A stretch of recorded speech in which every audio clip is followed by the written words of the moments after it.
There is a fly on your wall right now, or there was one this morning, or there will be one tonight. You noticed it for about half a second, then you moved on. It did not notice you at all, not because it couldn't detect you. A fly's compound eyes register motion faster than almost any other creature its size. It noticed the movement. It processed the threat. It filed you under large, slow thing, not currently dangerous, and returned to what it was doing. What it was doing is the actual story. A common housefly, Musca domestica, lives somewhere between 15 and 30 days as an adult. That number sounds almost pitifully small, but it hides something that changes how the whole thing looks. A fly's metabolic rate runs so fast, and its sensory processing operates at such a different speed than ours that compressing one of its days into something you can follow reveals a creature that is not waiting around. It is executing. By the end of this video, you will not be able to look at one the same way, not because they are secretly noble or misunderstood, because what they are actually doing is stranger and more precise than anything you have been told to expect from something you swat without thinking. Start at dawn, or whatever dawn means to something without eyelids. A fly does not wake up gradually. There is no slow transition, no grogginess, no adjustment period. In 2008, neurobiologist Gero Miesenbuck and his team at the University of Oxford identified the specific neural circuits responsible for sleep and arousal in Drosophila melanogaster, the fruit fly, a close enough relative that the findings carry weight. What they found was a switching mechanism, not a dial. When light levels and temperature cross certain thresholds, the fly's nervous system flips from one state to the other almost instantaneously. The fly is not deciding to get up. The environment is issuing a command, and the fly's brain is built to obey it without hesitation or interpretation. Full activation, immediately. The first hours go to food. This is not casual grazing. A fly cannot chew, has no teeth, and does not have a stomach in any form you would recognize. What it has is a proboscis, a retractable feeding tube that functions as a sponge and a pump simultaneously. When it lands on a surface with organic material, it secretes saliva loaded with digestive enzymes, partially liquefies whatever is there, and then draws the result back in. The digestion happens outside the body before anything enters it. External digestion.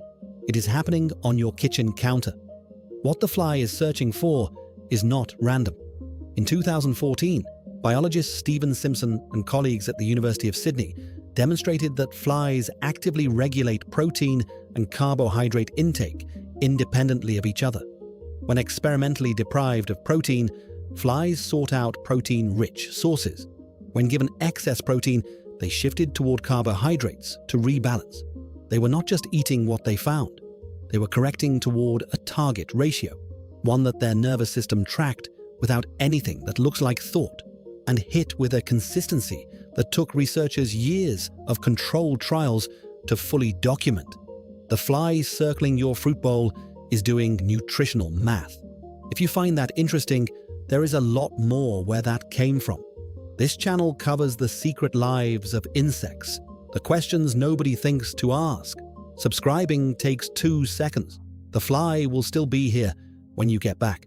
Somewhere in the middle of the day, if the fly is female and has mated in the past 48 hours, everything shifts. The eggs inside her are ready, and the behavior change that follows is not subtle. She stops prioritizing food. She begins flying in patterns that look erratic from the outside, but are in fact a search algorithm, sampling surfaces, detecting chemical gradients, assessing moisture levels and microbial content. She is looking for the right place, the right decaying material, with the right temperature profile to incubate eggs, the right microbial community to feed larvae, the right degree of protection from desiccation. Picture her now, not as a pest bouncing off your window, but as something running a calculation that has been refined over 65 million years of evolutionary pressure.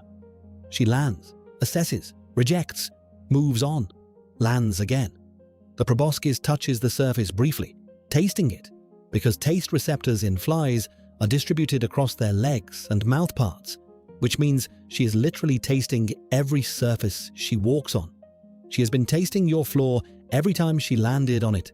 She found it unacceptable. She moved on.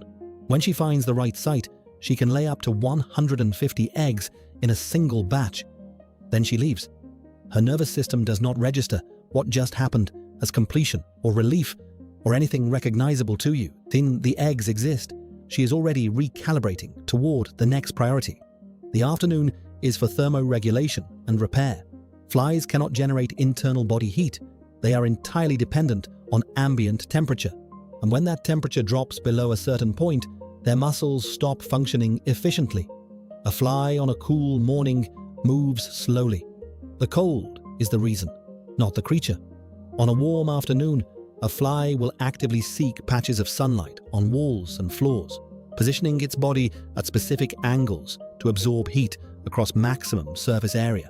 The cleaning rituals you have probably watched, the fly rubbing its forelegs together, drawing its legs over its eyes, running them along its wings, are not nervous habits. The compound eye of a fly contains thousands of individual lenses called ommatidia, and each one must remain clear for the visual system to function. Debris on the eye is not an inconvenience, it is a navigational emergency. The cleaning is mandatory maintenance, executed with the same repetitive precision every time, because imprecision means something catches it.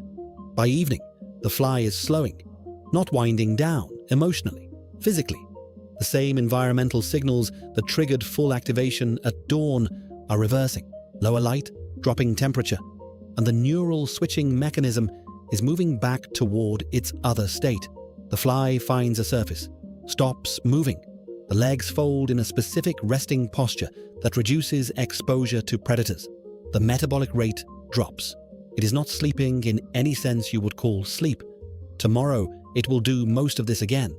For another 15 to 30 days, depending on temperature, nutrition, and luck, it will activate without deciding to, eat without tasting in any way it understands, search without knowing what it is searching for, and rest without dreaming. The next time one lands near you and starts rubbing its legs together, that is not nervousness. That is a creature cleaning instruments it cannot afford to lose. It will be done in 4 seconds and move on. It has a lot left to do today.